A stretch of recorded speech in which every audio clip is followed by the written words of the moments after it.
जीवित परमेश्वर के जीवन जीने के लिए जीवित वचन, नीति वचन की पुस्तक अध्याय 26। जैसा धूपकाल में हिम का या कटनी के समय वर्षा होना, वैसा ही मूर्ख की महिमा भी ठीक नहीं होती। जैसे गौरैया घूमते घूमते और शुपाबेनी उड़ते उड़ते नहीं बढ़ती, वैसे ही व्यर्थ श्राप नहीं पड़ता। घोड़े के लिए कोड़ा, गधे के लिए लगाम और मूर्खों की पीठ के लिए छड़ी है। मूर्ख को उसकी मूर्खता के अनुसार उत्तर न देना, ऐसा न हो कि तू भी उसके तुल्य ठहरे। मूर्ख को उसकी मूर्खता के अनुसार उत्तर देना, ऐसा न हो कि वह अपनी दृष्टि में बुद्धिमान ठहरे। जो मूर्ख के हाथ से संदेशा भेजता है, वह मानो अपने पाँव में कुल्हाड़ा मारता और विष पीता है।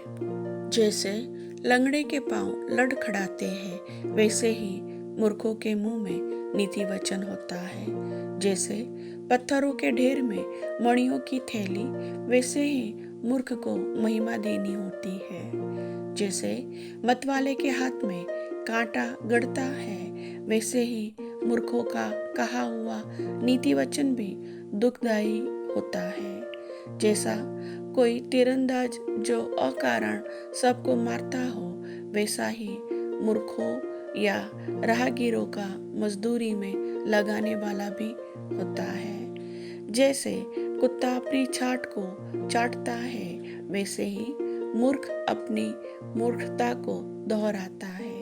यदि तू ऐसा मनुष्य देखे जो अपनी दृष्टि में बुद्धिमान बनता हो, तो उससे अधिक आशा मूर्ख ही से है। आलसी कहता है, मार्ग में सिंह है, चौक में सिंह है। जैसे किवाड़ अपनी चूल पर घूमता है, वैसे ही आलसी अपनी खाट पर करवटे लेता है। आलसी अपना हाथ थाली में तो डालता है, परंतु आलस्य के कारण कौर मुंह तक नहीं उठाता।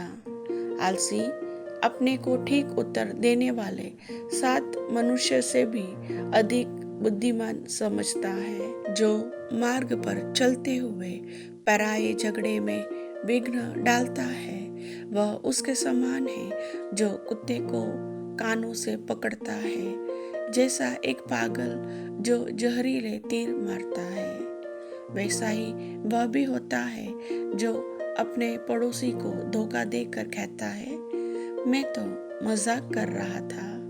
जैसे लकड़ी न होने से आग बुझती है, उसी प्रकार जहाँ कानाफूसी करने वाला नहीं, वहाँ झगड़ा मिट जाता है। जैसा अंगारों में कोयला और आग में लकड़ी होती है, वैसा ही झगड़ा बढ़ाने के लिए झगड़ालू होता है।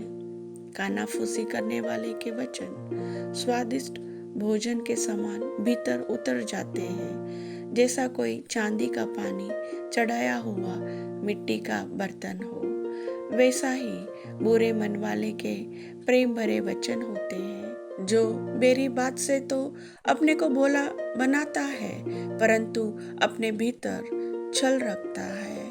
उसकी मीठी मीठी बात पर विश्वास न करना, क्योंकि उसके मन में 7 घिनौनी वस्तुएं रहती है। चाहे उसका बैर छल के कारण छिप भी जाए, तो भी उसकी बुराई सभा के बीच प्रकट हो जाएगी। जो गड्ढा खोदे वही उसमें गिरेगा, और जो पत्थर लुढ़काए वह उलटकर उसी पर लुढ़क आएगा।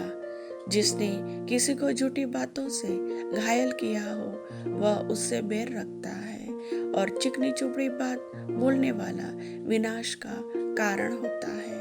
प्रभु वचन के सुनने वाले सभी भाई बहनों को आशीष दे। आमीन।